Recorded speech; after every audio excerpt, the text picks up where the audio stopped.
جب یہ داعش جو کٹر پنتھی جماعت ہے اس کے نوجوان جگہ جگہ بندوقیں تانے ہوئے سڑکوں پر کھڑے رہتے تھے، کسی کو بھی شوٹ کر دیتے تھے، وہ عیسائی پادری اپنی 2 بیٹیوں کے ساتھ سفر کر رہا تھا، بیچ میں اس کو روک لیا گیا. 2 نوجوان آئے، اسلامی وضاقتہ تو دکھتی ہے، داڑھی ہے، ٹوپی ہے، بندوق تانے ہوئے ہیں.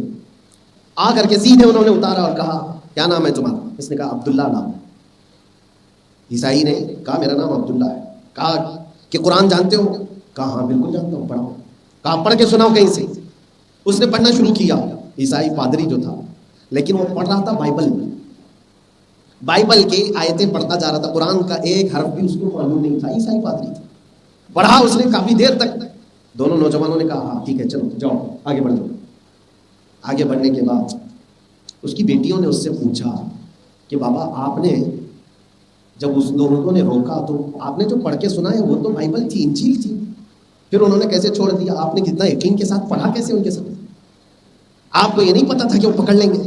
وہ ہنس کر کے کہا مجھے یقین تھا اگر وہ قرآن پڑھے ہوئے ہوتے تو اس حالت میں کبھی راستہ چلنے والوں کو پکڑتی نہیں. مجھے پتا تھا کہ ان کو قرآن کچھ نہیں آتا، انہیں جو پڑھ کر کے سنایا جائے وہ قرآن سمجھ لیں گے. یہ حالات ہیں میرے عزیزوں، جن لوگوں کے ہاتھوں میں کچھ نہ کچھ ہتھیار تھما کر کے دنیا بھیج رہی ہے. اس لیے اپنے نوجوانوں کی تربیت اس انداز سے کرو